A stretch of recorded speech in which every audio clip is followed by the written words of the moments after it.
presentamos 24 horas Central.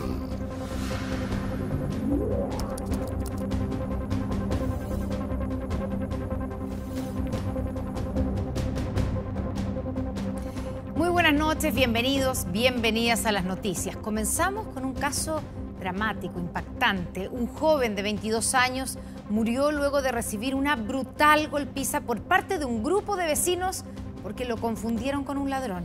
Tal cual, el Ministerio Público está investigando y podría imputar homicidio a varios de los que agredieron a esta víctima. Era la 1 de la madrugada cuando un audio en el grupo de WhatsApp vecinal encendía la alerta en la Villa Renacimiento de la Florida. Vecinos, ayuden, es en mi casa, Tizianos. Ay, por favor, ayuden. Fue el desesperado llamado de una vecina tras sorprender a un hombre desconocido al interior de su casa. De inmediato activó una alarma comunitaria.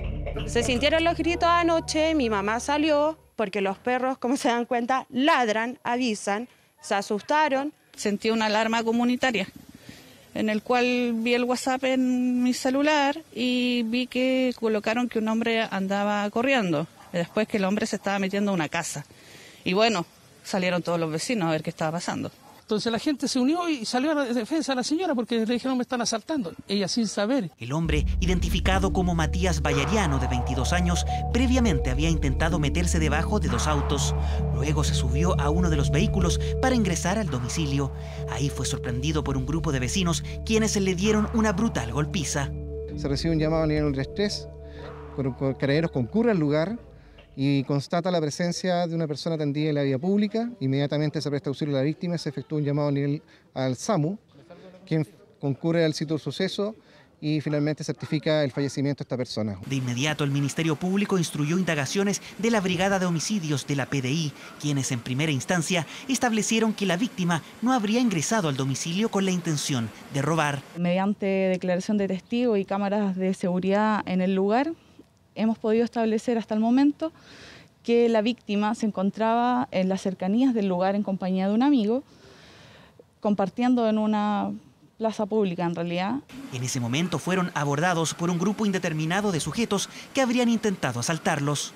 En el afán de escapar de ellos, la víctima ingresa a un domicilio de acá del lugar a fin de resguardarse, donde la dueña de casa alerta mediante una alerta comunitaria. Los vecinos aseguran que un episodio de estas características era cosa de tiempo. Los robos y asaltos en el sector son constantes, los que habrían colmado la paciencia de la comunidad. En este minuto no tenemos a quién recurrir, entonces la gente se une justamente para eso, para salvaguardar su seguridad. Unos tipos que andan a la 1 de la mañana en actitud sospechosa andan robando, y si uno lo van a asaltar, uno grita auxilio, socorro, pero no te metes a una casa. En realidad no hay apoyo, hemos tratado de hacer hasta comités de seguridad en la villa y bueno, no nos queda otra que contratar cámara y pucha, lamentable lo que pasó, no puedo excusar igual. Por el momento no hay detenidos y la Fiscalía de la Florida continúa con la investigación de este caso para dar con posibles imputados. En cualquiera de las hipótesis es una tragedia gigantesca. Primero porque hay la pérdida de una vida, segundo porque hay un grupo de vecinos que están involucrados en un hecho de sangre y lo más importante, esto es una demostración rotunda del fracaso de la política de seguridad pública del Estado de Chile. Este gobierno se va a hacer cargo de los problemas de seguridad pública, no lo va a usar para constituir hechos comunicacionales, va a trabajar de manera seria para mejorar las condiciones de seguridad de nuestra población. Un caso que continúa abierto, sin certezas de lo que realmente ocurrió, y un grupo de vecinos que, equivocadamente o no, se involucró en un asesinato por querer hacer justicia con sus propias manos. Bueno, el caso es tremendo y lamentablemente hay otros, y de esta manera va creciendo el debate. Un debate que se hace inevitable. ¿Qué convirtió a las detenciones ciudadanas como una opción válida de justicia? 3 especialistas analizaron este lamentable fenómeno, cada vez más frecuente. Uno no mide la consecuencia, porque el delincuente no midió la consecuencia de mi papá, si lo hubieran matado. Da raya, entonces, y de repente impotencia. ¿Qué podemos hacer si no hace la justicia nada? Distintos episodios como estos han abierto un debate interesante sobre la autotutela o la justicia por la propia mano y cuán válida es. Poco, sin embargo, se aborda cómo llegamos a esto. Pueden haber sentimientos de rabia, de frustración, pero también lo que se ha investigado en otros ámbitos de desprecio hacia la institucionalidad. La institucionalidad no funciona, entonces yo reacciono como a mí me parece que debo reaccionar y de la forma más drástica posible. Que convirtió a las detenciones ciudadanas violentas en opción. Hay una sensación de abandono terrible. Ni siquiera le importa a la institución que me tiene que cuidar. La molestia por su acción o inacción, la propia desesperanza en las instituciones, advierten, son un motor.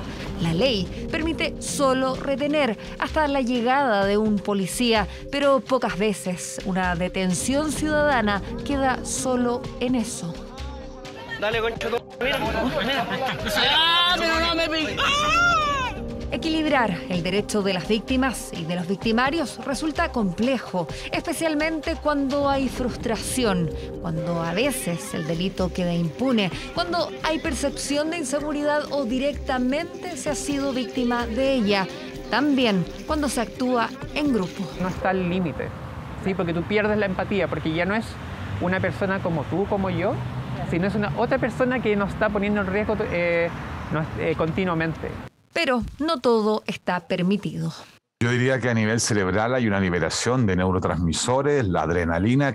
Sin embargo, yo tendería a pensar más bien que no es una cuestión cerebral, sino una cuestión de orden emocional. Habría que ver qué es lo que ocurre en este sitio particular, donde a esta persona la linchan con tal grado de descontrol, en la que siento que la única manera de hacer justicia es golpear a un ser humano hasta matarlo.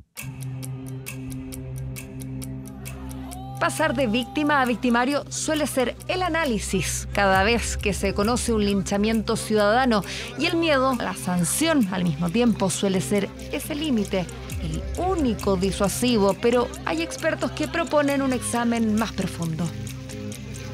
La venganza está fuera del Estado de Derecho, que es justamente aquel Estado en el cual impera la ley y hay autoridades que gobiernan y que toman las decisiones. ¿Para qué? Para asegurar nuestros derechos que también nos reconocen. Se socavan en buenas cuentas las bases de una sociedad.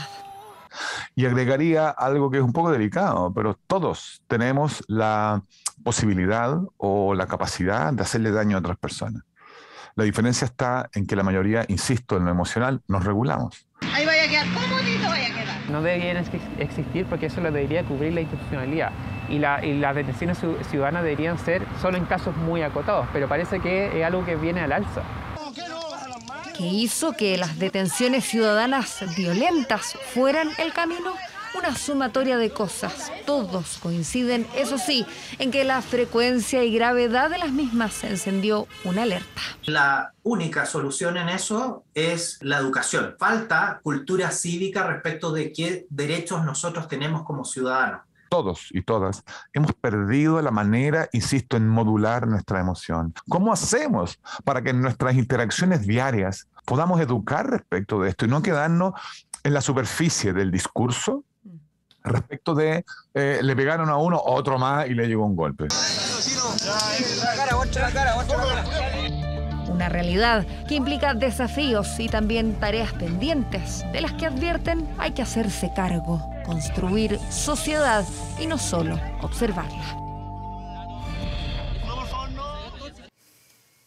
Bueno, y hablando de violencia y de fenómenos, continúan las denuncias por acoso sexual y comportamientos indebidos que movilizan a las comunidades educativas a manifestarse. Un centenar de alumnos y alumnas de distintos liceos de Santiago protestaron frente al Instituto Nacional. Un estudiante de este recinto fue acusado por una serie de jóvenes por acoso.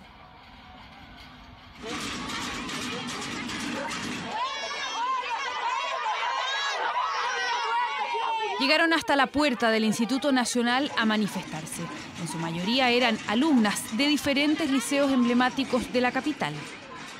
La protesta se originó tras varias denuncias publicadas el pasado 18 de marzo a través de redes sociales, en las que se acusa a un estudiante del Instituto Nacional por casos de acoso y hostigamiento sexual.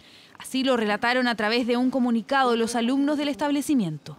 El día 18 de marzo se ha difundido un relato que tiene como protagonista a un estudiante del tercero H, acusación que cuenta con por lo menos 12 testimonios de respaldo, cuyas temáticas varían entre acoso sexual, acoso callejero, hostigamiento, entre otras vulneraciones. Las alumnas protagonistas de la manifestación de este miércoles no quisieron referirse al tema, pero desde el Instituto Nacional aseguran que el caso ya estaría judicializado y que por su parte decidieron suspender al alumno temporalmente. Se le acusó no por un tema interno del colegio, o sea, digamos, es por un tema que él tendría con una estudiante de otro liceo. Se le indicó que se le iba a iniciar este proceso, que no asistiera a las clases, digamos, mientras este proceso esté, y que el chiquillo tiene el derecho a un debido proceso, digamos, a demostrar su responsabilidad o no en los hechos que se le acusan. Los relatos en contra del estudiante acusado se publicaron en un Instagram que agrupa varias publicaciones en su contra en forma de funa, y desde el establecimiento aseguran no estar de acuerdo con este procedimiento. Que nosotros, por supuesto, rechazamos, porque las funas en ningún lugar, digamos, pueden validarse como un elemento legítimo de justicia. El caso se suma a lo que ocurrió el pasado 10 de marzo, cuando alumnas del Liceo 7 de Providencia se manifestaron a las afueras del Liceo Lastarria, acusando presuntas amenazas de violación por parte de un grupo de estudiantes de esa comunidad que se organizaba por WhatsApp.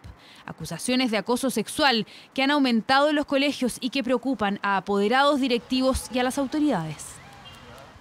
Nos parece imprescindible que se adopten las medidas necesarias para proteger a quienes han sido víctimas de situaciones de acoso, de bullying y de cualquier tipo de maltrato, que las comunidades escolares respondan debidamente en términos de prevenir situaciones como estas, pero en aquellos casos en que estas ocurren, obviamente se adopten todos los mecanismos para proteger a las víctimas. En el caso de Lastarria y del Instituto Nacional, las denuncias se han hecho públicas a través de una funa en redes sociales. ¿Es esta una expresión válida dentro de la comunidad escolar? La funa lo que no nos deja es conversar. Lo que estamos diciendo es que los mecanismos formales no funcionan, ¿no? Y tenemos que encontrar entonces mecanismos alternativos y, digamos, gestionados por los propios estudiantes. Y los estudiantes no son los encargados de ejercer justicia, ¿no? Es la institucionalidad con sus estamentos y normativas predefinidas. En ese sentido, la propuesta de los expertos es crear un reglamento dentro de la comunidad en el que participen los alumnos, para que cuando existan este tipo de denuncias puedan hacerlas llegar de manera formal y responsable. Cuando tú participas de eso, es propio. Y por tanto es mucho más difícil que tú lo invalides o lo saltes. Pero si es algo sentido como externo, que no te es significativo, que lo sientes como injusto, probablemente vas a buscar un camino alternativo. En este nuevo caso del Instituto Nacional, el alumno acusado no asistirá a clases hasta que la investigación haya finalizado y se aclare su participación en los hechos que se le imputan. 2.600 pesos el kilo de pan, tal cual, un alimento crucial en los hogares que no ha parado de subir. Por eso, un grupo de parlamentarios está pidiéndole al gobierno disminuir y controlar su precio. Es una iniciativa que el ministro de Hacienda, Mario Marcel, mira con distancia y que los expertos además critican. ¿Se imagina pagar casi 3.000 pesos por un kilo de pan? El kilo vale 2.350. Y a granel vale 2.600. Exacto. Un valor que para muchos parece una locura, pero ya es una realidad en Temuco, donde su administrador asegura es un pan especial. Sin embargo, sus clientes lo lamentan. Pero que es caro, es caro. ¿Vale 2.630 pesos el kilo de pan? Sí, pero hay gente que lo compra, yo no sé. Yo no lo compro. Una situación similar a la que viven en Punta Arenas, donde el aumento de precios en los insumos como la harina y el petróleo los obligó a subir el kilo de pan. A 2.190, porque nos subió mucho el precio de la harina, subió casi un 40%. Alza de precios de un bien esencial para el consumo de los chilenos, que según la industria aún no se refleja las repercusiones de la guerra, situación que preocupa por el impacto que pueda tener en la economía de los hogares. Por lo mismo, parlamentarios presentaron un proyecto de resolución, es decir, no un proyecto de ley, sino que una solicitud al gobierno para un subsidio que permita disminuir y controlar el valor final del pan. Le pedimos que establezca un subsidio para paliar la alza de los precios del pan y todos los derivados del trigo. Sentimos que esto tiene una necesidad humana urgente. El incremento que ha tenido el valor final del producto del pan está entre los 1.800 hasta los 2.500 pesos el kilo del pan. Y esto hace que sea una situación insostenible. Una idea que desde el gremio de los panaderos es bien recibida, aunque aseguran se debe apuntar a otros productos. Si se solucionara algo, habría que solucionar el precio directamente, el precio de la harina y los precios de los combustibles. ¿Ya? Porque solucionar el precio del pan directamente es muy difícil, porque los panes, hay diferentes precios de pan. ¿Qué tipo de pan vas a solucionar? El pan corriente, el pan especial, el pan, hay, no sé, diferentes precios, hay una diferencia de precios muy grande. Para los expertos, intervenir precios puede generar importantes riesgos, como por ejemplo la creación de un mercado negro y la salida de productores porque podría no ser rentable. Además, señalan que un ejemplo de ello ha sido el país argentino. Esa distorsión termina generando un desequilibrio en ese mercado por muchos motivos teóricos y prácticos. La experiencia argentina, que también comentábamos bastante decidora al respecto. Al final del día, esto es literalmente pan para hoy y hambre para mañana, porque no es una medida que pueda perdurar en el tiempo. Desde el gobierno dieron sus primeras impresiones a esta iniciativa, asegurando que el rol de controlar la inflación es un trabajo del Banco Central. Con seguridad podríamos ver una lista larga de productos que se ven afectados por la inflación. Y es la política antiinflacionaria, de la cual es responsable el Banco Central, la que puede ser más eficaz en ese sentido. Un escenario complejo para productos como el pan, que son infaltables en los hogares chilenos, pero que se vuelve cada vez más insostenible para la economía de muchas familias. Representantes de comunidades mapuches condicionaron el diálogo con el gobierno a la liberación de los denominados presos políticos, el retiro de las empresas forestales y la devolución de tierras. Para esto fijaron un plazo de 6 meses. De lo contrario, dijeron, ejercerán el control territorial. No venimos a pedir, venimos a exigir la devolución de nuestro territorio, que está usurpado principalmente por las forestales y por los latifundistas de allá de la comuna de Loncoche. Solicitamos fehacientemente que cumpla nuestras demandas de las tierras vinculadas otorgadas en el plazo de 6 meses. Mediante la entrega de una carta en la delegación presidencial de la Araucanía, representantes de comunidades mapuches de Victoria, Galvarino y Loncoche, entre otras, además de la organización ADMAPU, fijaron sus condiciones para el diálogo con el gobierno. Entre los puntos, solicita medidas de reparación, indemnización, devolución de tierras y salida de las empresas forestales, además de la inmediata liberación de los llamados presos políticos mapuches. Si en 6 meses el gobierno no nos responde como debe ser o no nos responde a nuestras demandas, estas comunidades entrarán a hacer control territorial, apoyados por ORT, por todas las ORT con las que tenemos contacto. Las ORT son órganos de resistencia territorial, vinculados a organizaciones como Huaychana Ucamapu y la coordinadora Arauco Mayeco. Se han adjudicado una serie de atentados y acciones de sabotaje en la macrozona sur.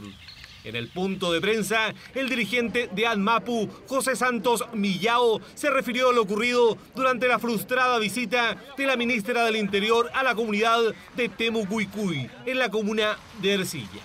Ustedes ven lo que le pasó, porque no han aprendido absolutamente nada. ¿Cómo nosotros recibimos a las autoridades a nuestras visitas cuando van a nuestro loft? La comitiva de la ministra Isque Asiches se encontró con un corte de ruta, un vehículo incendiado y disparos al aire que obligaron a abortar la visita a Temucuicui. A los huaychafes, ellos demostraron el conocimiento de su pueblo y dijeron esto no puede ser así, y hicieron sonar las balas, ¿no?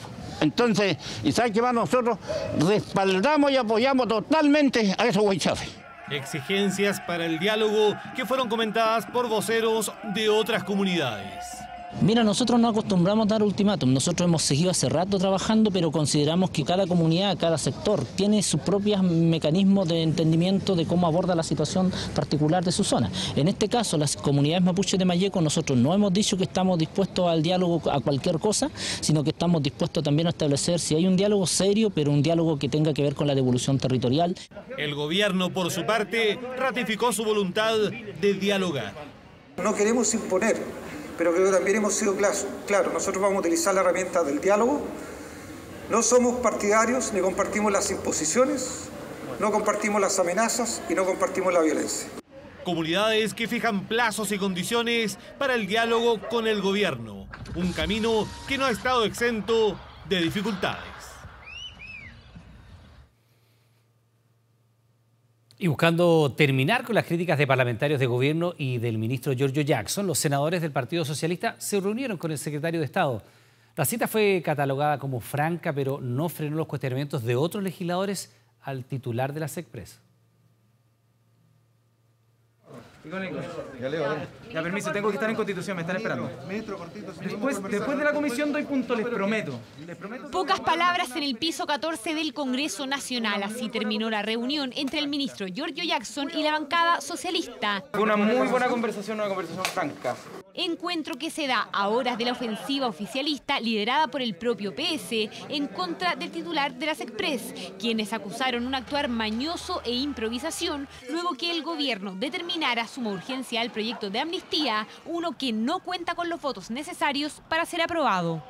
Tuvimos una muy buena reunión de trabajo y yo creo que aquí la dinámica hay que tener una dinámica constructiva. Tiene que cambiar el chip y el chip cambia radicalmente entre ser un parlamentario que enarbolaba las banderas de la revolución y de los temas sociales a gobernar. Y seguiremos trabajando juntos. Nuestro planteamiento ha sido siempre el mismo. O sea, tenemos que tener con el gobierno una claridad respecto de todos los propósitos. Más tarde, el ministro Jackson sí se refirió a la polémica. El Partido Socialista se mostró muy dispuesto a que pudiéramos avanzar de manera conjunta. Cuando está ese diálogo se puede llegar a un mucho mejor entendimiento y por lo tanto establecer canales que nos permitan poder anticipar esas diferencias en vez de tener que exponerlas también. Desde el Ejecutivo se ofrece. Más allá de la conversación tras esas cuatro paredes, los cuestionamientos a la gestión de Jackson continuaron de forma transversal durante la jornada. Hay que pulirlo un poco más, va a tener que hacer un esfuerzo mayor a la hora de relacionarse con nosotros. El gobierno define su agenda legislativa. Para poder avanzar necesita votos. Y los votos están acá en el Senado y en la Cámara de Diputados. Hay que pedir en esta etapa es una mejor comunicación y una mayor coordinación. Polémica que tiene como antesala la reunión de este viernes en Cerro Castillo, donde el gobierno convocó a sus bancadas. Algunos ya señalaron que no participarán, muestra de la molestia con el Ejecutivo. Lamentablemente no podré asistir mañana al encuentro con el presidente de la República y los distintos partidos de Apruebo Dignidad en atención a que tengo una serie de compromisos adquiridos con anterioridad. Espero en otra ocasión poder conversar con el presidente Boric. El gobierno debiera afinar un poco más cuando hace este tipo de reuniones. La tensión con parlamentarios de gobierno se ha apreciado en otros importantes proyectos. Por ejemplo, la extensión del estado de excepción en la macrozona norte, que aunque fue aprobado por amplio margen, estuvo precedido por intensas tratativas para lograr los apoyos necesarios. El Partido Comunista es contrario a él y el gobierno ya anunció que no habrá otra renovación. Creemos que no es la herramienta adecuada y lo que corresponde en este caso es que el gobierno derechamente dé a conocer cuáles son las medidas que tiene a objeto de velar por la seguridad en la región. Hace 12 días Jackson asumió como ministro de un gobierno que está en proceso de instalación. Por eso es que desde su sector no dudaron en defender al secretario de Estado, pidiendo que las críticas no se hagan puertas afuera. El nivel, la magnitud y los calificativos de las críticas están completamente descuadradas, más espíritu de coalición y menos de golpear al gobierno por la prensa. Lo que a mí me incomoda o me cuesta entender es por qué algunos senadores son, digamos, hinchas del gobierno para llegar a cargos, para tener poder y beneficios, pero cuando hay que ser solidario y asumir las responsabilidades de conducir el gobierno, son muy críticos. Desde el Ejecutivo están conscientes que se requiere una mayor coordinación para avanzar en la agenda legislativa, tema que se abordará este viernes en Cerro Castillo, en un encuentro encabezado por el presidente Boric y en el que participarán todos los parlamentarios que militan en partidos del gobierno. 2 fallecidos, múltiples balaceras y hasta intimidantes fuegos artificiales tuvo la madrugada de este miércoles en Los Ángeles, en la región del Biobío. Las causas serían violentas luchas por el control del mercado de la droga.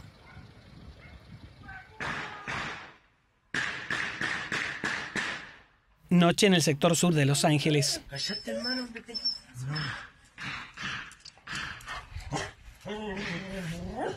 Disparos múltiples.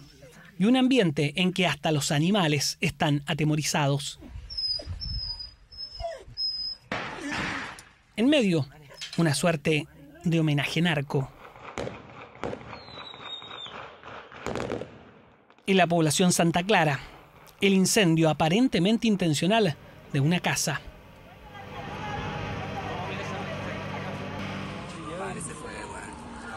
Todo partió justo al anochecer en este sitio, con el homicidio de un joven de 18 años quien estaba con su pareja sobre el puente de la Laguna Esmeralda. Yo vine a buscar a mi polola acá, técnico, y vas a pedir un poco de wifi el compañero, y yo que venía un poco allá, después puse los balazos, pasó un auto rajado, papo. Hombres que se movilizaban en un auto mataron de múltiples disparos al joven, luego huyeron a toda velocidad.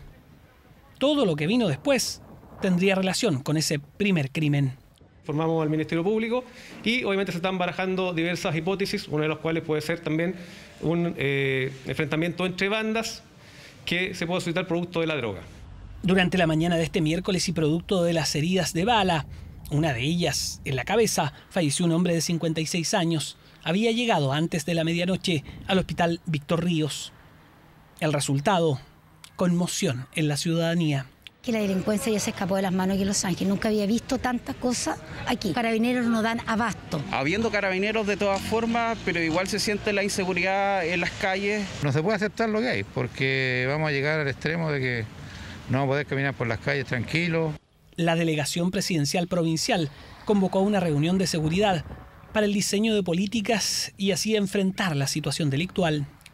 Es una situación preocupante. Vamos a buscar todas las estrategias posibles para poder trabajar en conjunto con todos los agentes involucrados. Hay un grupo de delincuentes que se está resolviendo también sus problemas a balazos y con muertes, lamentablemente, generando miedo, generando terror. En lo inmediato, Carabineros declaró como de alto riesgo el funeral del joven asesinado de la Laguna Esmeralda. El resto de las medidas siguen en reserva. Homicidios, balaceras y fuegos artificiales que mantienen atemorizado a Los Ángeles. Como ocurre cada 23 de marzo, Bolivia conmemoró el Día del Mar, donde insistió en que este es un tema que sigue pendiente en su relación con Chile. Incluso el presidente boliviano hizo un llamado al mandatario chileno. Más detalles los tiene Andrea Aguilar.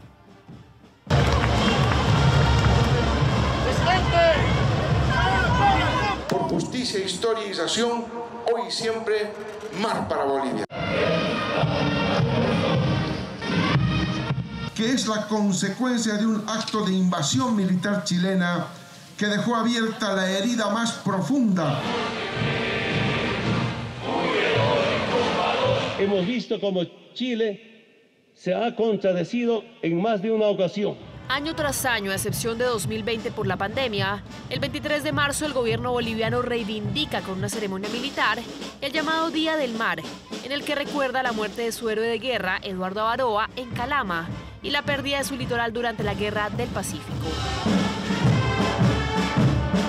Y esta vez el Ejecutivo liderado por Luis Arce manifestó sus expectativas de que el gobierno del presidente Gabriel Boric escuche las demandas que su país tiene hace casi un siglo y medio por una salida soberana al mar. Ha asumido la conducción de nuestra hermana República de Chile un gobierno progresista y el pueblo chileno avance en una histórica asamblea constituyente, por lo que hacemos votos para que, bajo el liderazgo del hermano presidente Gabriel Boric, se ponga fin al enclaustramiento del pueblo boliviano, una herida abierta en nuestra patria grande desde hace 143 años. La ceremonia de este miércoles se dio en la ciudad de La Paz, ante el monumento de Avaroa, en donde Arce dejó claro que la normalización de la relación entre ambos países debe pasar por la solución del tema marítimo. El restablecimiento de relaciones diplomáticas solo se podrá dar en el marco de la solución al tema marítimo pendiente. A pesar de la sentencia de la Corte Internacional de Justicia de La Haya en 2018, en la que se determina que Chile no está obligado a negociar una salida al mar, Bolivia insiste en que es un tema pendiente en la relación bilateral. El fallo de tal instancia, aunque muchos lo perciben como pesimista, reconoce que la situación territorial marítima entre Bolivia y Chile está aún pendiente. Para expertos bolivianos, aunque el tema de la salida al mar es una demanda histórica, hay otros asuntos urgentes en los que ambos países deben enfocarse actualmente. Bolivia y Chile, más allá de en este momento particular de la historia, hay una coincidencia ideológica de sus gobiernos, tiene un montón de temas pendientes, es decir, migrantes, comercio exterior. Aunque los lazos diplomáticos entre Chile y Bolivia están suspendidos desde los 70, ambos países han buscado acercamientos en los últimos años en algunos temas bilaterales. Y a pesar de que el presidente Gabriel Boric se ha mostrado abierto a mejorar las relaciones, ha dejado claro que Chile no negociará su soberanía. El ex candidato a senador Sebastián de Polo a Brasil, un cercano al presidente Boric en España. Las designaciones de los nuevos embajadores han provocado una ola de críticas en el Congreso y en los diplomáticos de carrera que han cuestionado las trayectorias de quienes hoy esperan los beneplácitos de los países. El gobierno aseguró que ninguna embajada es un premio de consuelo. Provocó más de un dolor de cabeza en el mundo frente amplista cuando en plena campaña presidencial aseguró que un eventual gobierno de Gabriel Boric le metería inestabilidad al país. Sí, yo creo que me equivoqué y Gabriel nos ha enseñado a todos, yo creo que es el estilo de la prodignidad. Si lo decimos mal, lo refraseamos. Sociólogo de profesión, Sebastián de Polo Cabrera fue presidente de Revolución Democrática e intentó sin éxito llegar a la gobernación metropolitana y luego al Senado. Ahora todo indica que podría convertirse en el próximo embajador de Chile en Brasil. Yo no veo qué credencial puede tener para representarnos en Argentina Bárbara Figueroa o el señor de Polo en Brasil y algunos otros. Por lo tanto, creo que tenemos que empezar a nombrar las mejores personas para Chile y no por amiguismo como lo estamos viendo. La derecha es muy cara dura. Cuando ellos llenaron las embajadas del mundo con parlamentarios que habían perdido la elección en el 2016. De Polo llegará a un país gobernado por el derechista Jair Bolsonaro. Su nombramiento se suma a la polémica generada este martes cuando trascendió el nombre de Bárbara Figueroa como nueva jefa de la diplomacia chilena en Buenos Aires. No existen, no hay premios de consuelo. Es cosa de ver los currículums de quienes han sido nombrados hasta la fecha para entender que no hay premios de consuelo. Lo que hemos buscado es criterios que tienen que ver con las capacidades políticas, con las capacidades, con su propio currículum y también con la relación que queremos mejorar con determinados países. En España, y luego del impasse entre Gabriel Boric y el rey Felipe VI por un eventual retraso en el cambio de mando, el presidente habría nominado a Javier Velasco Villegas, ex compañero de universidad y cercano al ahora presidente de la República. El abogado de 36 años es militante de Convergencia Social. Esto es una situación lamentable que se viene acarreando durante muchos años y que esperábamos después de la conversación con el presidente Boric que fuera a minorar. Él se comprometió a eliminar o a lo menos mitigar los criterios políticos. Del 80% de la totalidad de los nombramientos o ratificaciones van a ser de carácter diplomático, es decir, del cuerpo de carrera diplomática. Tan solo el 20%, que va a haber paridad, tiene otras componentes que se desarrollan y esas siempre van a contar con el apoyo técnico del cuerpo diplomático. Presidente y amiguismo. Este miércoles el presidente Boric evitó responder a quienes acusan un contrasentido luego de los compromisos establecidos en campaña.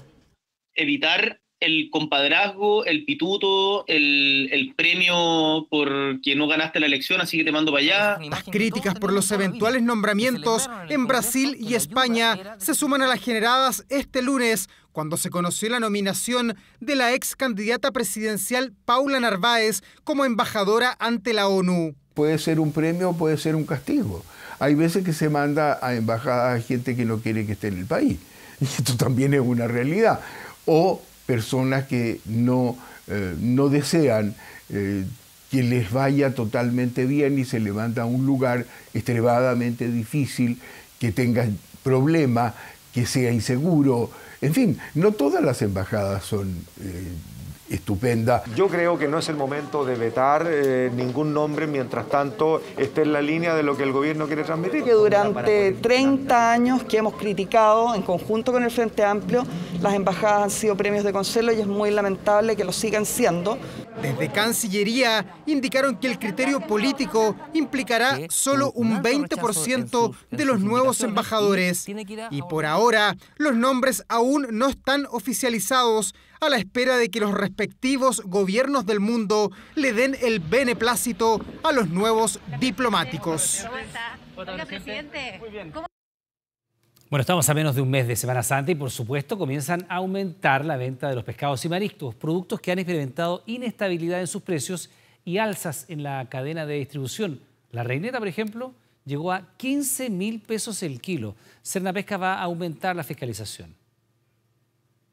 Es todo un infaltable en la mesa de los chilenos cuando se acerca la fecha, donde es más requerido en el año, Semana Santa, que está a la vuelta de la esquina. Variedades y preparaciones para este producto hay muchas, cada uno tiene su gusto.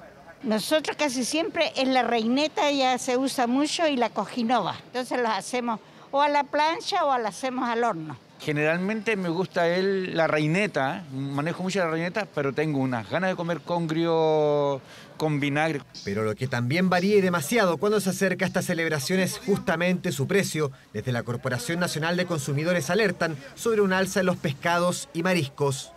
Llegan a un precio que son realmente prohibitivos para los consumidores. Y esto se trata de la especulación, los intermediarios, una falta de regulación en el mercado pesquero. Está muy alto todo, entonces igual han subido bastante los precios. Y hay que ver los bolsillos de todos los chilenos. Caros tampoco, claro. Pero ¿qué vamos a hacer? Recorrimos distintos lugares para cotizar este producto y los precios varían. Por ejemplo, la reineta se puede encontrar en el Mercado Central de Santiago desde los 5.500 pesos el kilo, pero sus locatarios comentan que los valores han fluctuado en las últimas semanas. La razón, la escasez del producto en la zona centro-sur de nuestro país. Y la reineta la semana pasada estuvo a 9.000, a 9.500 pesos el kilo porque no llegaba ni de Lebu ni de Constitución. Lo que dicen los mayoristas es que sale poca pesca. Entonces, debido a eso, hubo una alza muy grande del precio de la reineta, ¿ya? Que llegó a 7.500 pesos en el terminal pesquero y poca cantidad. Y en el caso del consumo de productos durante la Semana Santa, evidentemente los precios suben. La demanda se incrementa para que la oferta sea capaz de satisfacer ese aumento en la demanda, de aumentar la cantidad producida, y ello trae consigo mayores costos y mayores precios. En las ferias libres encontramos el mismo kilo de reineta fresca a 6.000 pesos, pero no descartan una nueva alza.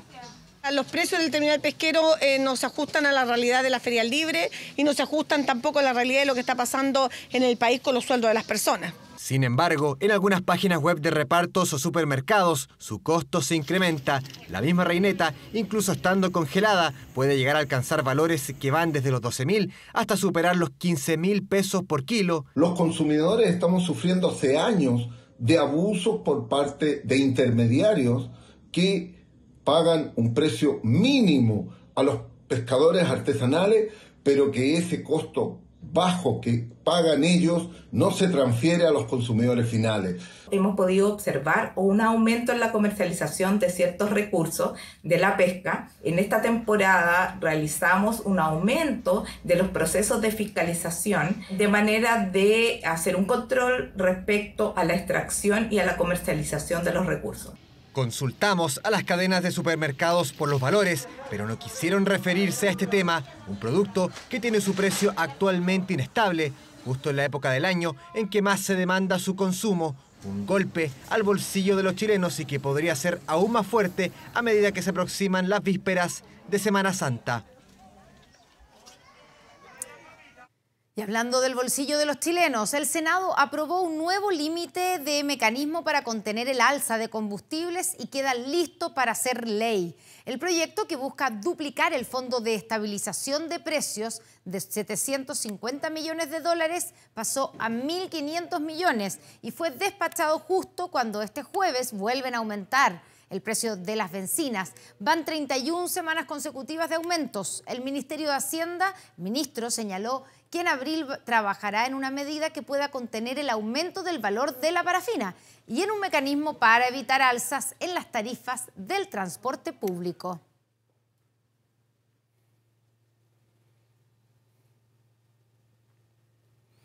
Es impresentable que los que aprobaron el cuarto retiro hoy digan que el quinto es inviable. Con estas palabras, el alcalde de Recoleta, Daniel Jadwe, apuntó sus dardos contra la administración de Gabriel Boric. Críticas que encontraron respuesta en el Ejecutivo. Mire. Sorprendió saliendo desde el estacionamiento de La Moneda. El presidente Gabriel Boric quiso caminar unos metros hasta el edificio bicentenario y una pregunta se repitió. Presidente, ¿va a haber quinto retiro o no? Quinto retiro, presidente. Y se insistió en su regreso a Palacio. ¿Y cuánto el quinto retiro, presidente? Muy bien. Hola, buenas. ¿Quinto retiro, presidente? Hola, muchas gracias. No hubo respuesta ni pronunciamiento sobre el tema que vuelve a tensionar la relación entre el gobierno y el Congreso. Y es que el Ejecutivo ha reiterado que no respaldará la medida, una postura que genera críticas dentro de Apruebo Dignidad.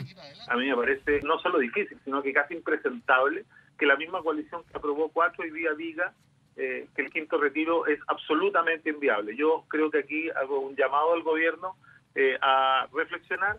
Cuestionamiento directo del ex precandidato presidencial que generó eco inmediato en el Congreso. Por fin escucho a alguien de izquierda siendo consecuente con sus principios. No comparto la opinión del alcalde Jadwe. Creo que los retiros del 10% siempre, y esto lo hemos dicho desde el primero, tienen que analizarse de manera situada. Es una opinión del alcalde. Nosotros por lo menos lo que hemos planteado es que todos los proyectos de ley van a estar en discusión. Creemos que cada proyecto hay que analizarlo en su mérito. Pero quizás la respuesta más dura llegó de parte del ministro de Hacienda.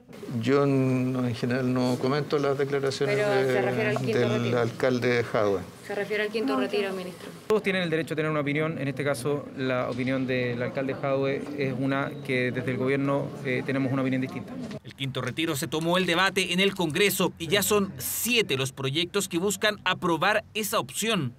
Y un grupo de diputados del Partido de la Gente presentó una propuesta paralela, permitir que los trabajadores puedan pedir como préstamo hasta el 15% de sus fondos y devolverlo hasta en 60 meses.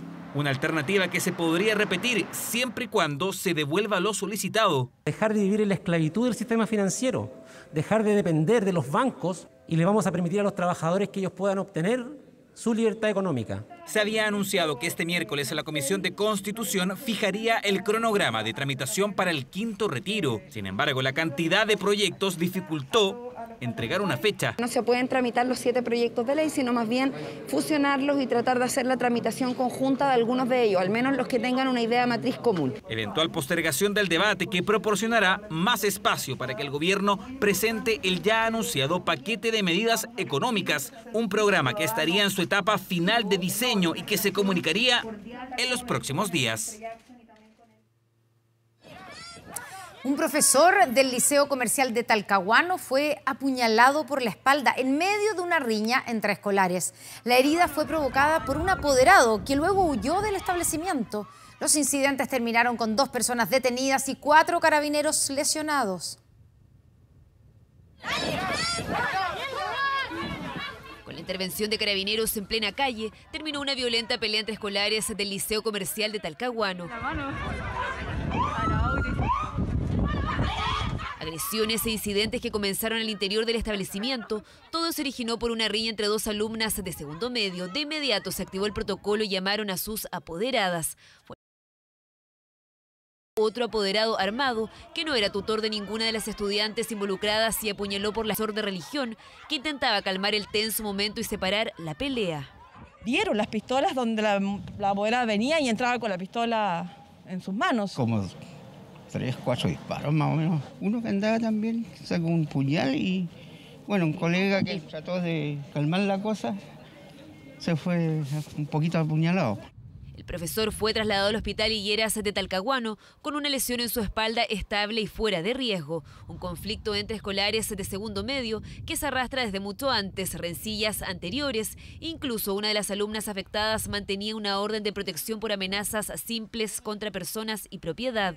De ahí que la Fiscalía dispuso rondas policiales periódicas a su domicilio escolar. Y mi hija me llama y me dice, mamá, vente para el colegio, vente para el colegio. La encerraron en el baño, y ahí les dieron. Incidentes que terminaron con 4 carabineros heridos, daños en el establecimiento, un profesor apuñalado quien le propinó el ataque prófugo y 2 detenidas. a una menor de 17 años. Procedimos también a la detención de una mujer también de 22 años. Vamos a querellarnos contra quienes han generado este tipo de actos. Violentas agresiones entre estudiantes que dejaron de ser hechos aislados, como esta pelea al interior del Liceo Industrial de Concepción, son los mismos profesores los que deben intervenir. O esta riña de escolares en Cañete, o la brutal agresión que sufrió esta estudiante del Liceo Comercial Insuco de Concepción, que debió ser trasladada de urgencia a un recinto asistencial. Creemos que es tiempo de que desde el Ministerio de Educación se entreguen apoyos concretos a los establecimientos educacionales para que situaciones como esta no se produzcan. Violencia que se agudiza mientras el estudiante de 16 años apuñalado en Talca despertó del coma y se mantiene bajo observación, estable dentro de su gravedad aunque su riñón no evoluciona. En tanto, el detenido de 15 años fue formalizado por homicidio frustrado y quedó en internación provisoria. Agresiones que se repiten. La diferencia es que en este liceo de Talcahuano no solo fueron los alumnos, también los apoderados quienes protagonizaron los incidentes.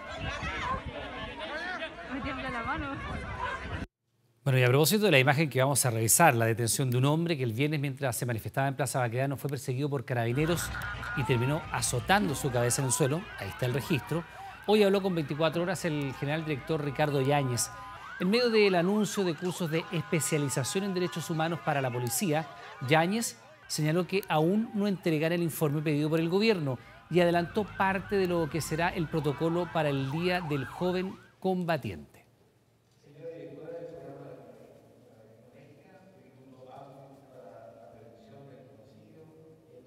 ¿Aquel informe se entregó al Ministerio del Interior o aún no?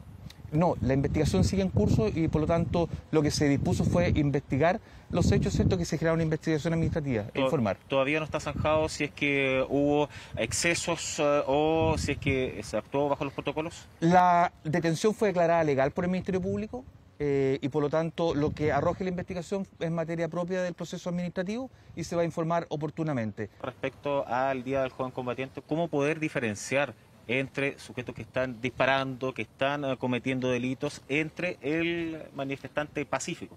Mire, uno de los grandes desafíos fue el caso que usted mencionaba del día viernes. El carabinero va exclusivamente a detener a esa persona. No intervienen el resto de los manifestantes que estaban en el lugar, porque son detenciones selectivas.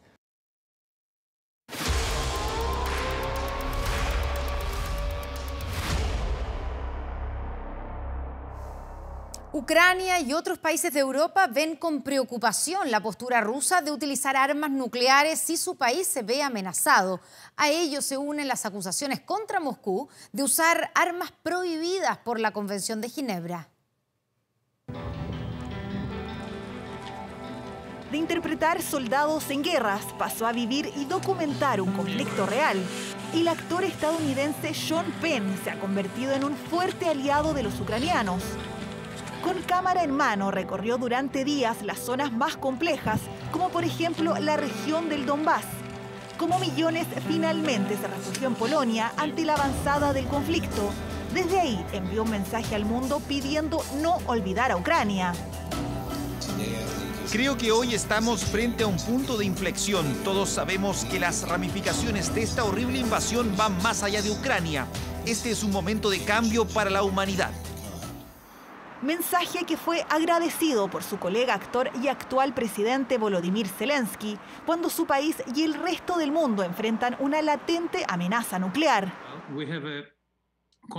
Tenemos una idea de seguridad doméstica que es de público conocimiento, donde pueden leer todas las razones para el uso de las armas nucleares. Así que si existe una amenaza hacia nuestro país, entonces pueden ser utilizadas según nuestra definición. Esta fue la respuesta del vocero de Vladimir Putin, que elevó todas las alarmas.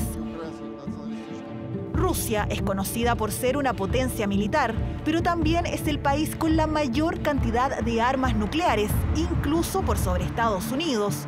Juntos poseen más del 90% del poderío nuclear mundial. El empleo del uso de las armas termonucleares representa llegar al límite de la capacidad destructiva conocida en términos de sistema de armas. Según la Casa Blanca, Putin ya estaría planeando alguna forma de utilizar estas armas, además de las biológicas y químicas.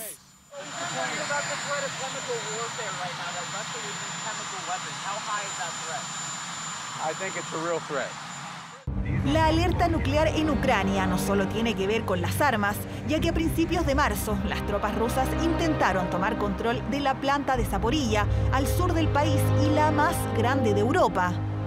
Los recuerdos del desastre nuclear de Chernobyl son como fantasmas para los ucranianos y europeos, al punto que en Suecia y Países Bajos las pastillas de yodo que ayudan a combatir envenenamientos por radiación están agotadas en las farmacias, aunque los especialistas llaman a la calma. Si ocurre un ataque nuclear o lanzan una bomba, estas pastillas no van a ayudar, solo funcionan en caso de accidente como medida parche.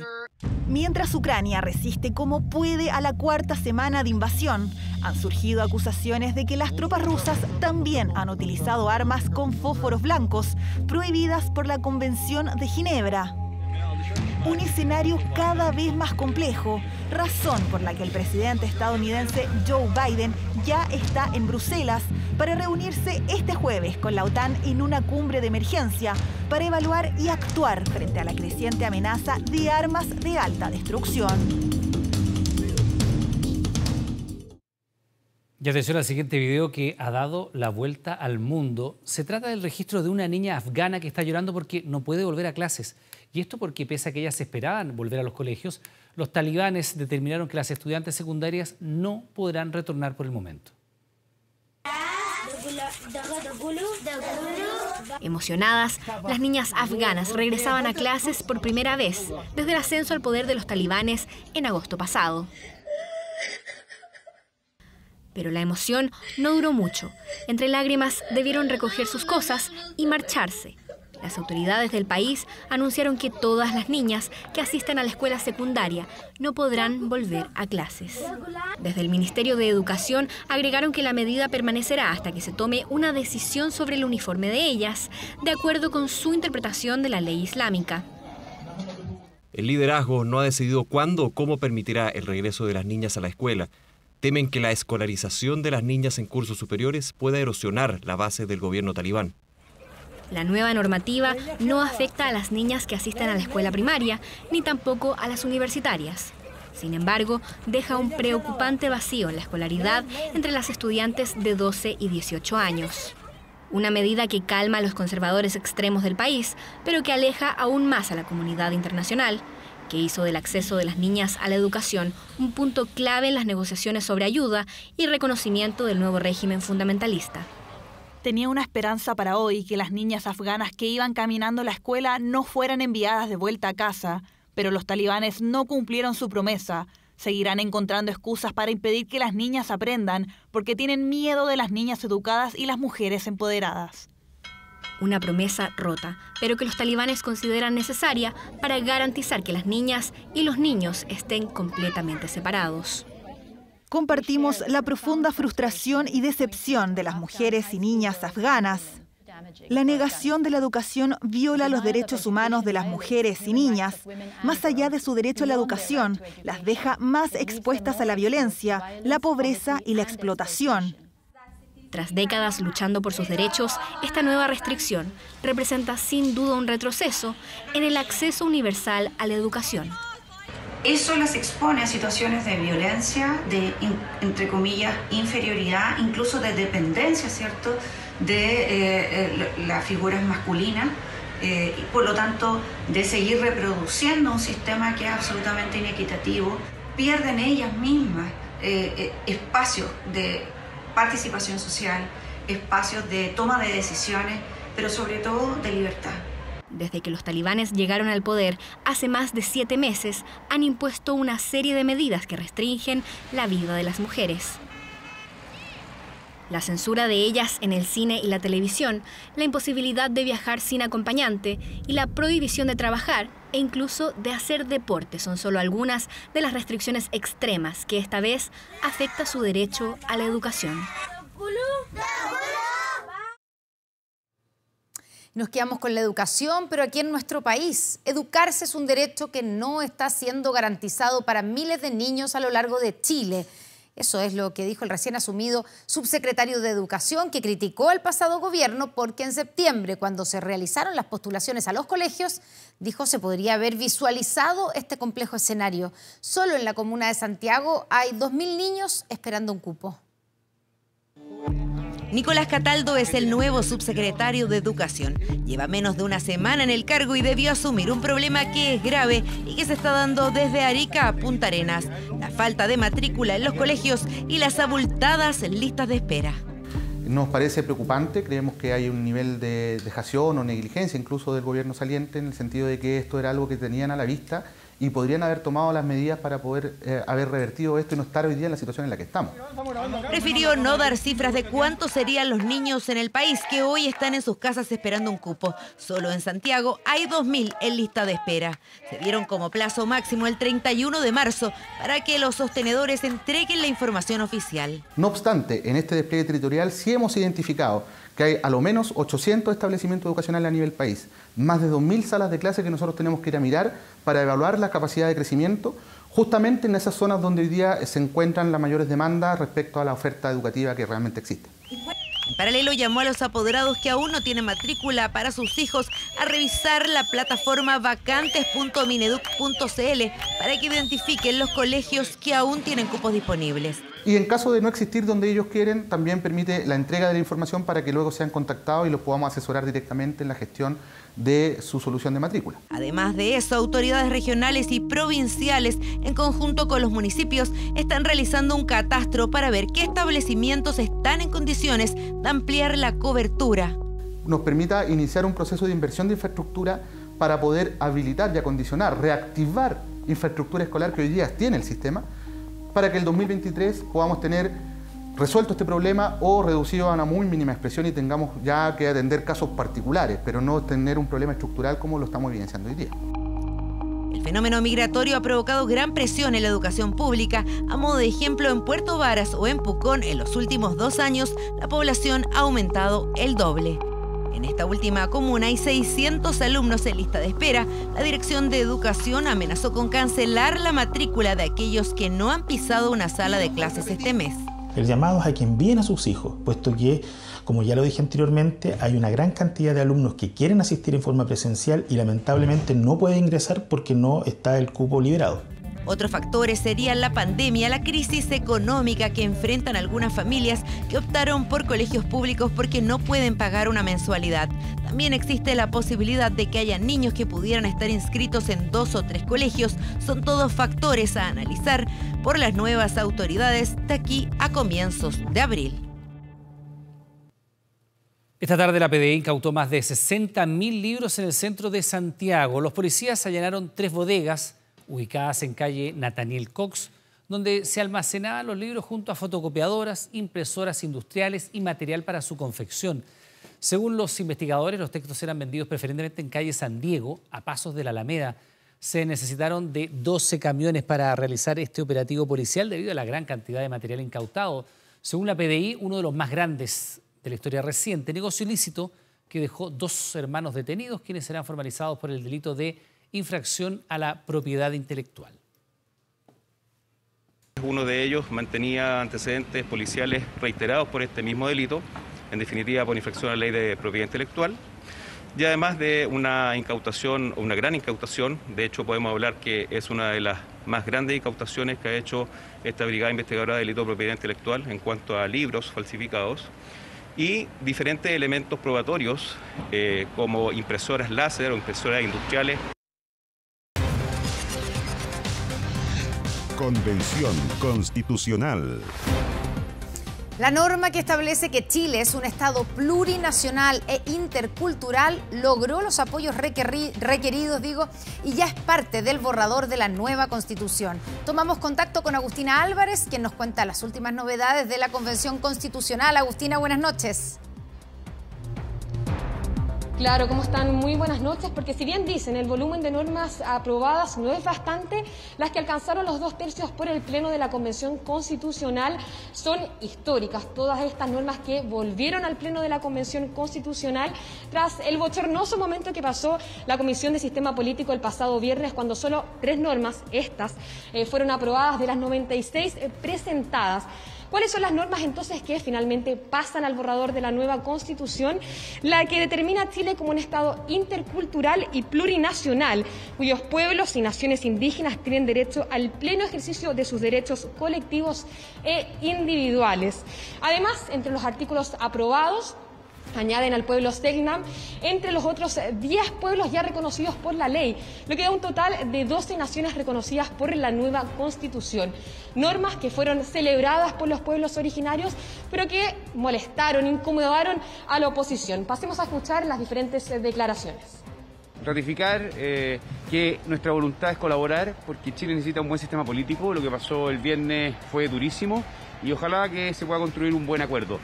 Es cierto también de que hay puntos donde no hay convergencia, pero todavía queda hasta el sábado y yo creo que hay voluntad para poder construir un buen sistema.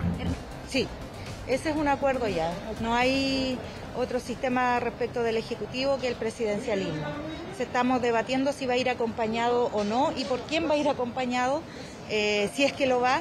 Y respecto de la función legislativa, bueno, ahí estamos en las conversaciones. Yo creo que hay puntos de encuentro. Hay las declaraciones entonces en cuanto a estas normas aprobadas y que ya son parte, digámoslo, del borrador de la nueva Constitución. Todo esto, normas que se votan en el contexto de las diferentes negociaciones que se dan entre los 25 convencionales constituyentes que forman parte de la Comisión de Sistema Político. ¿Por qué negociaciones? Porque buscan llegar a acuerdos que permitan entonces crear un informe de reemplazo que llegue al Pleno de la Convención Constitucional y sea aprobado por la mayoría y en la mayoría de sus artículos. ¿Cuáles son, por ejemplo, los principales nudos que tiene esta comisión? El primero en cuanto a la conformación del Poder Ejecutivo y también a las atribuciones que tendría el órgano que posiblemente podría reemplazar al Senado. Todas estas indicaciones que deberían presentarse ante el Pleno durante la próxima semana, a fines de la próxima semana. Agustina Álvarez con el detalle de lo que está ocurriendo en la Convención Constitucional enfocado en el sistema político. Vamos a otro tema. Polémica generó el triunfo de la nadadora Lia Thomas en el principal campeonato universitario de Estados Unidos. ¿Por qué? Bueno, sus rivales aseguran que no competían en igualdad de condiciones al tratarse de una mujer trans. Mire.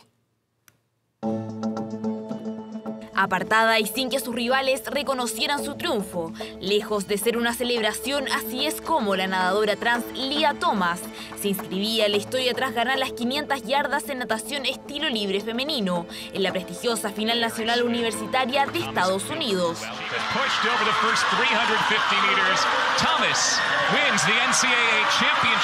La representante de la Universidad Penn State arrasó en su categoría, derrotando incluso a una medallista olímpica. Sin embargo, las críticas por su participación comenzaron de inmediato. Trato de ignorarlo tanto como puedo. Intento concentrarme en mi nado y en lo que debo hacer para prepararme para mis carreras. Hasta el mismo gobernador de Florida entró a la discusión con un controvertido comentario. Al permitir que los hombres compitan en los deportes femeninos, la NCAA está destruyendo oportunidades para las mujeres, burlándose de sus campeonatos y perpetuando un fraude. Proclamación que llega un año después que este gobernador firmara un proyecto de ley que busca que cualquier persona que participe en competencias femeninas tiene que presentar un certificado de nacimiento que indique que es mujer, asegurando que las deportistas trans tendrían ventaja frente al resto. Situación que desde la Fundación Iguales rechazan completamente.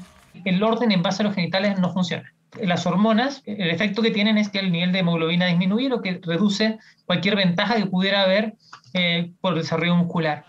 Hecho que potencia la discusión en torno a la situación en la competencia estadounidense, donde se debate si es que la exclusión a Lia Thomas corresponde o no a un acto de transfobia. Efectivamente hay transfobia, porque las mujeres trans deberían poder competir cumpliendo los requisitos que establezca la disciplina, que generalmente están asociados a los niveles de hormonas, niveles de hemoglobina y algunas otras características que se evalúan para poder competir. Y es que la tensión con respecto a las deportistas transexuales en Estados Unidos está llegando a su punto más crítico.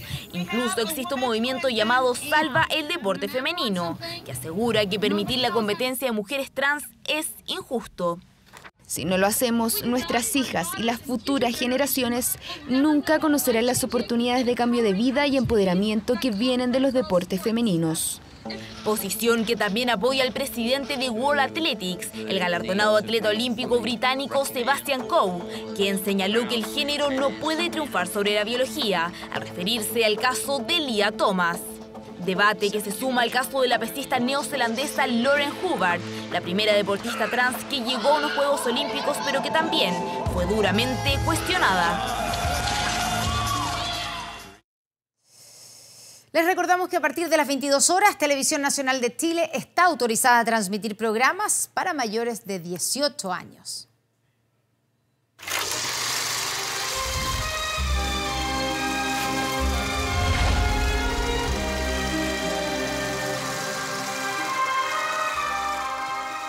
Inconfundible la música se estrenó mundialmente un 24 de marzo, hace 50 años. Y por eso, esta semana vamos a hablar de Vito Corleone, sus hijos Sonny, Fredo y Michael, y de frases icónicas como "le haré una oferta que usted no podrá rechazar". Nos referimos, por supuesto, a El Padrino, película de culto de Francis Ford Coppola, que sigue más vigente que nunca después de medio siglo, como lo cuenta Juan Pablo Muñoz y Claudio Arévalo. Esta es la primera parte de 3 entregas donde vamos a recordar a una de las mayores obras de arte de la historia del cine. La tradición siciliana es inquebrantable. Ningún padre puede negarse a un favor en el día de bodas de su hija. Así comienza la obra maestra de Francis Ford Coppola, una película que 50 años después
What have I ever done to make you treat me so disrespectfully?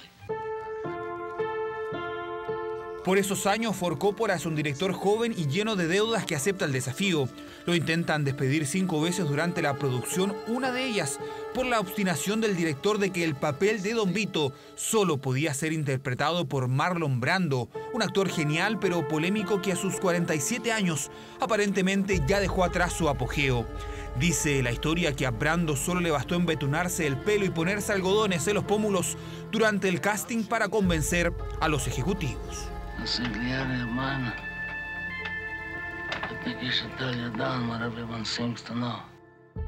un actor que constantemente ponía problemas al punto de querer irse de los rodajes, pelearse con los actores, improvisaba. Un actor que a pesar de que no sale tanto en la película, sale menos de la mitad de la película, llena la pantalla con sus solos gestos, con su sola forma de hablar.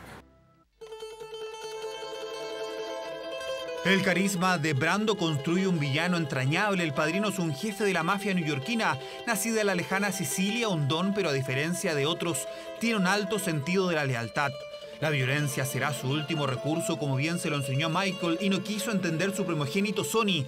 Así también lo sufrió el productor de Hollywood, que no aceptó contratar a su hijado Johnny Fontaine. Donde este productor de Hollywood, que no entiende nada del poder, ¿no?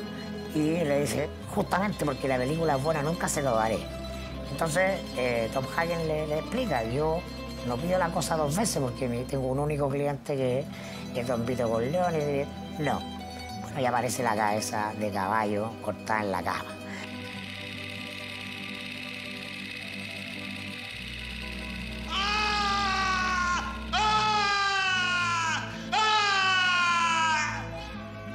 La película se trata del poder y no de la mafia, porque Don Vito Corleone es muy explícito en que la violencia va a ser el último recurso que él quiere usar.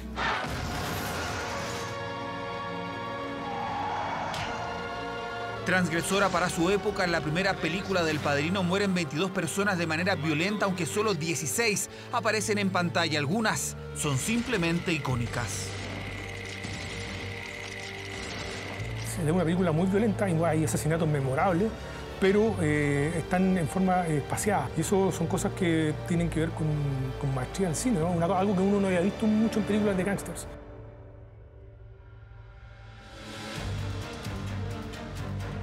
Violencia, amor, tragedia, 50 años El Padrino sigue siendo admirada, imitada y revisitada.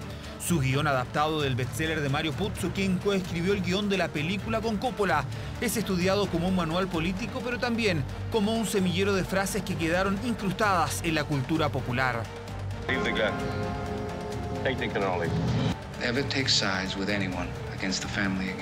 Expresiones como dormir con los peces o no es nada personal, son solo negocios, ya están en el imaginario, aunque ninguna tan arraigada como...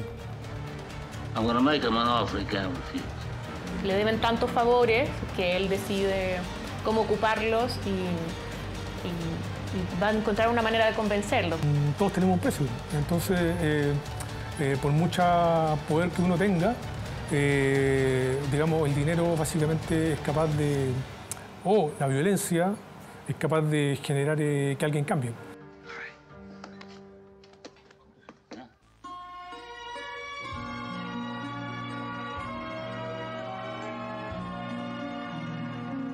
Pero te digo yo, como hombre que estaba tocando en locales nocturnos, mucha gente llegaba por el motivo de la película. Oye, ¿sabes la música del Padrino? Sí, le decía yo. ¿Esta?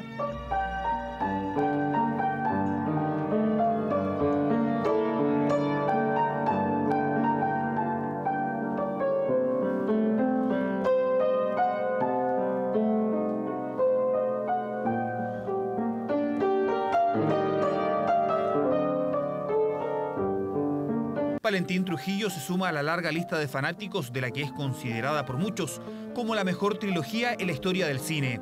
El popular músico también se declara admirador de Nino Rota, compositor italiano que escribió la legendaria partitura y quien fue suspendido en su nominación al Oscar porque su música era similar a la que había escrito para la película Fortunella.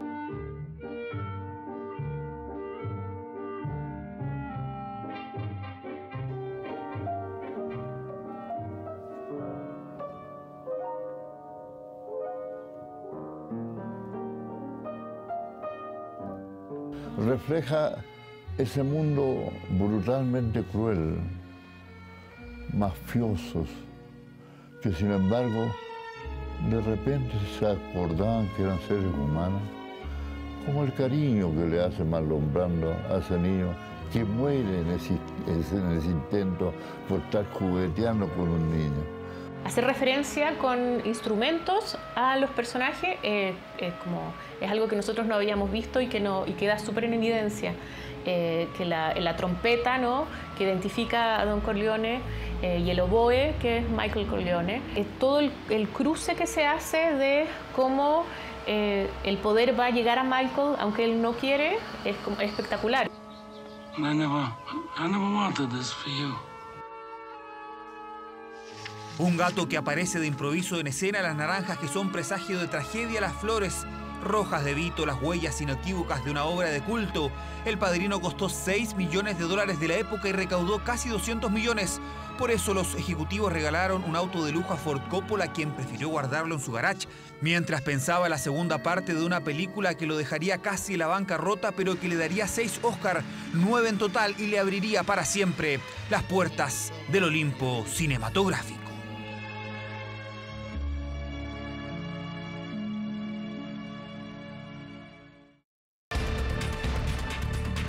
Yo creo que sacar un punto tampoco es malo.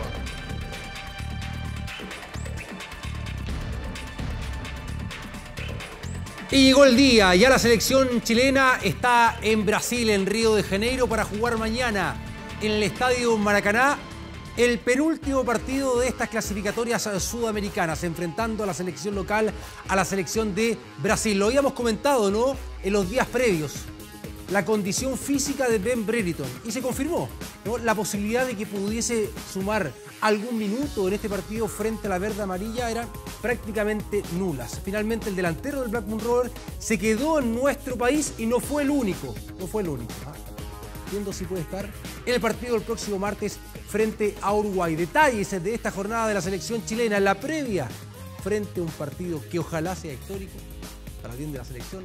A continuación en la siguiente nota, mira. Jueves 23 de marzo, Juan Pinto Durán y Ben Brereton moviéndose. El cuerpo médico desde lejos lo observa. Ben intentó pero no pudo y no viajó a Río de Janeiro. No tenemos la sensación de sentirlo descartado, ¿no? Los elementos externos que tenemos nos hacen ser auspiciosos respecto a poder contar con él. Lasarte tenía confianza, por eso lo hizo viajar desde Inglaterra para evaluarlo en Pinto Durán, un jugador clave para Machete, pero su tobillo no respondió acorde a lo esperado y los tiempos no dieron. Trabajó bien, sin dificultad, o sea, presumir que Ben estaba descartado o que estaba, hoy yo no me atrevería a decirlo. El lunes lo intentó, el martes también, incluso este miércoles. Ben estará ausente y junto a Maripán y Pulgar serán 3 bajas sensibles para el esquema de Machete. Primero son las necesidades y después también la realidad. O sea, sacarle puntos a Brasil en Brasil si es imposible porque nunca se ha conseguido ganar. Yo creo que sacar un punto tampoco es malo. La idea del staff de La Roja es cuidar a la joya del Blackburn Rovers y ver la posibilidad de que juegue en el definitorio duelo ante Uruguay. Si hay algo que el fútbol tiene que muchas veces presenta caminos impensados. Uno tiene ilusiones y bueno, y se aferra a eso. Lo esperaron hasta antes del viaje, lo probaron, pero no llegó Ben Brereton. Tendrá que mirar desde Chile cómo La Roja trata de hacer historia en el Maracaná. Con la ilusión, aferrándose a eso, ¿no? A propósito de lo que decía Martín Lasarte en la conferencia de prensa, donde agregaba, sacar un punto, un empate, tampoco es malo, teniendo en cuenta las condiciones de visita, el rival, el rendimiento que ha tenido estas clasificatorias la selección brasileña, los obstáculos que ha tenido también esta oncena, la que está conformando Martín Lasarte para este partido, sin el delantero que juega en la segunda división del fútbol inglés, hasta el momento probando con Alexis Sánchez y Eduardo Vargas en ofensiva. Así trabaja Martín Lasarte para este partido.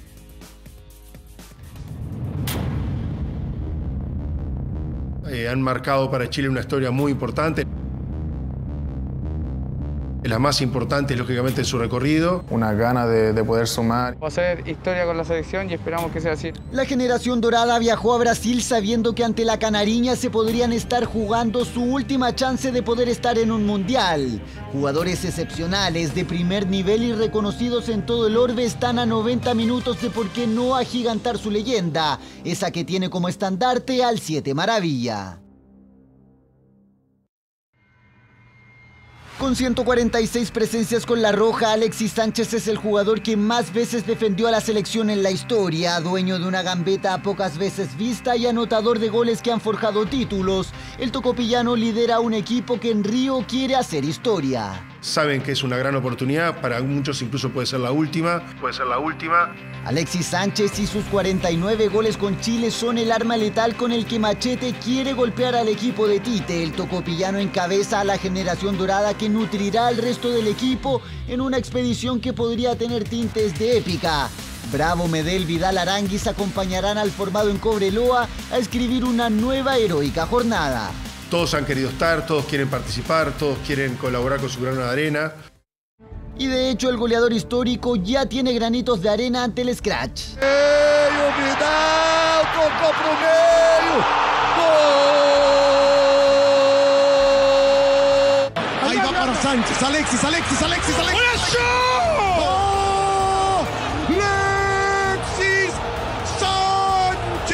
Celebraciones que seguro el tocopillano quiere replicar este jueves en el imponente Maracaná, estadio que sabrá de lo que es capaz Bravo, Medel, Aránguiz, Vidal y Sánchez, la generación más virtuosa del fútbol chileno.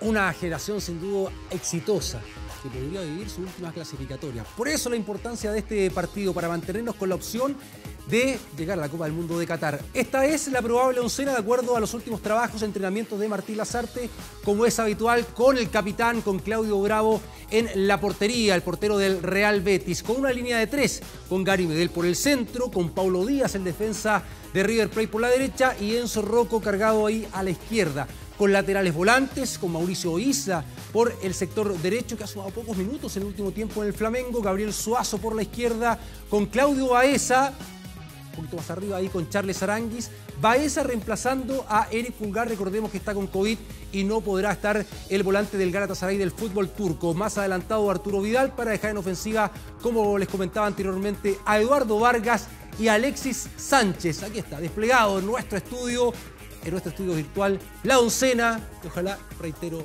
sea histórica. Estadio Maracaná, 20-30 horas este partido, para enfrentar a una selección brasileña que hace rato está clasificada, puntera en estas clasificatorias, donde no ha perdido en 15 partidos jugados, 12 triunfos, 3 empates, y en condición de local ha ganado todos sus partidos, solamente ha recibido un gol. Esta es la historia de Brasil en la actualidad. Esa ciudad que enamora, que hipnotiza, Río de Janeiro, se prepara para el duelo de este jueves. La bandera chilena ya flamea y asoma este personaje.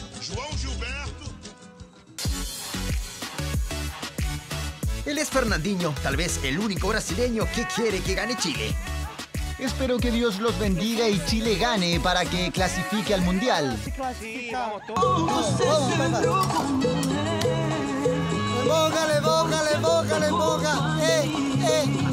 Fernandinho disfruta con la música de Américo, la noche e incluso...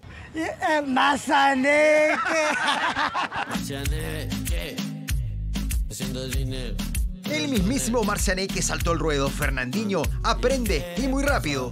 Sí, po, com todo, se não vai quer? Sí, po, flight, claro, sí, po. Sí, a tiro, a toque, un majar, voy a tiro, a toque, compadre. Fernandinho tiene cerca de 60 camisetas del fútbol chileno y por el momento es el único brasileño que quiere que gane la Roja este jueves. Ya volvemos con 24 horas. Bien, estamos de regreso, 10 de la noche con 22 minutos y con esta historia que remeció el tenis, el deporte mundial, con el adiós de la número 1 del mundo del tenis, Ashleigh Barty, la australiana de 25 años de edad, que dijo adiós a su destacada carrera profesional. 3 títulos de Grand Slam, 199 semanas en la cima del ranking. Curioso, ¿no? Dice, no quiero más. Atención.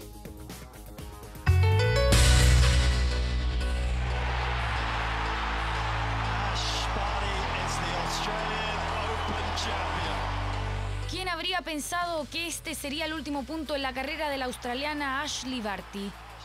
La actual número 1 del mundo despertó esta mañana con una noticia que impactó al tenis y a todos sus fanáticos. Hoy es un día muy complicado, lleno de emociones porque me retiro del tenis. Con solo 25 años y 199 semanas en la cima del ranking ATP, la tenista anunció que no regresará a las pistas. Claro que no es la primera vez que notifica su retiro. Sé que lo he hecho anteriormente, pero con una sensación muy distinta.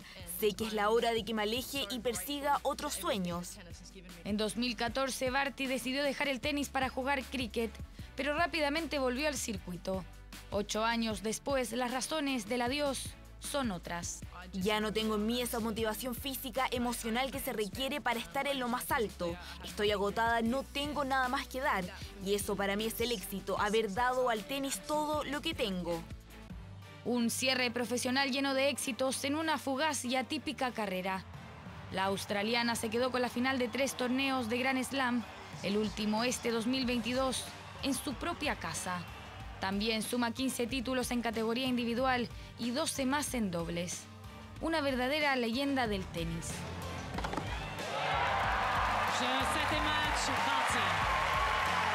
Un adiós que pareciera ser el definitivo.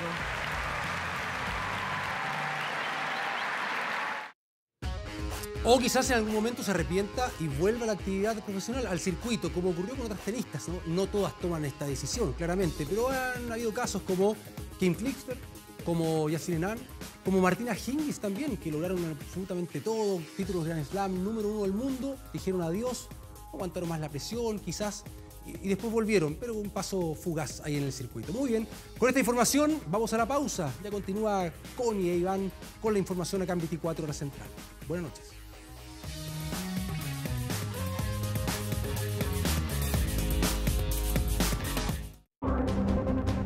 Estamos de vuelta en las noticias para contarles que la Corte Suprema rechazó el recurso con que la exalcaldesa de Antofagasta, Karen Rojo, buscaba evitar ir a la cárcel. Ahora deberá cumplir una pena de 5 años de presidio por fraude al fisco.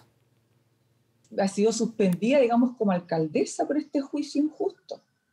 Es que reiterar que yo no he cometido ningún delito. Inocente, así se declaraba Karen Rojo, exalcaldesa de Antofagasta durante el juicio en su contra, pero en enero del 2021 el Tribunal Oral en lo Penal la encontró culpable del delito de fraude al fisco. Se condena a la acusada Karen Paulina Rojo Venegas, ya individualizada, a la pena de 5 años y un día de presidio mayor en su grado mínimo. Según el Ministerio Público, Rojo utilizó recursos de la Corporación Municipal para una asesoría política de cara a su reelección como alcaldesa, en lo que se conoció como caso Main. La defensa presentó un recurso de nulidad ante la Corte Suprema. A las asesorías, según lo declarado por testigos, las pagó de su propio bolsillo. Pero tras escuchar los alegatos, el máximo tribunal desestimó el recurso, por lo que Karen Rojo deberá cumplir la pena efectiva de 5 años y un día de cárcel. Es un precedente en el sentido que no se había logrado una sentencia con una pena de cumplimiento efectivo por el delito de fraude al fisco. Delito de fraude al fisco. Si su pena hubiera sido hasta 5 años, ella podría haber optado por un cumplimiento de una pena sustitutiva, es decir, un cumplimiento en libertad vigilada o remisión condicional o alguna otra pena sustitutiva. Pero ella fue condenada a 5 años y un día. Eso sí podría optar al beneficio de libertad condicional, pero para eso debe cumplir la mitad de la condena, una que provocó distintas reacciones entre los antofagastinos. Tiene que ser así, pues, para que vean que, bueno, que esto tiene, como dice la ley, tiene que ser fuerte para todos. Bueno, el que mal hace tiene que aceptar las consecuencias. Yo creo que la justicia tiene que ser para todos igual. No importa que sea el presidente, el político, el que sea, tiene que pagar por lo que hace. Lo creo justo. Ni Rojo ni su defensa se refirieron al fallo. Ahora Rojo deberá esperar la notificación por parte del tribunal para dar cumplimiento a su condena en un centro penitenciario. De no presentarse voluntariamente, se emitiría una orden de detención. Marta Colombo, médica cirujana especialista en neurología infantil, recibió el Premio Nacional de Medicina y se convirtió en la primera mujer en recibir este reconocimiento que se entrega desde el año 2001. Con una larga trayectoria en la salud pública, la profesional desarrolló una carrera enfocada en la formación de médicos y la investigación. Sus estudios sobre enfermedades metabólicas en infantes se convirtieron en un exitoso programa de salud pública que evita que niños y niñas sufran limitaciones intelectuales irreversibles. Vamos a escuchar parte de lo que dijo. Estoy representando a un grupo importante de médicos, mujeres que han sido excepcionales. En general, los que yo he conocido han sido muy, muy buenos. 24horas.cl. A través de esta aplicación que estamos mostrando ahí, que fue desarrollada por nuestro equipo digital, puedes conocer las normas que se han deliberado y votado en la Convención Constitucional y el estado en el cual se encuentra este proceso. Tiene que ir informándose para después tener una opinión a la hora de votar en el plebiscito de salida. En 24horas.cl están los detalles del camino de las propuestas constitucionales. Terminamos aquí las noticias, pero ahora en TVN llega Todo por mi familia y en Canal 24 Horas vía pública. Y les recordamos, Iván, que tenemos un gran estreno, ¿cierto? El próximo 31 de marzo, después de 24 horas. Vuelve nada menos que El Día Menos Pensado. Usted no se lo puede perder, estamos todos expectantes de aquello y juntando un poquito de miedo también, por supuesto. El Día Menos Pensado, no se lo pierda.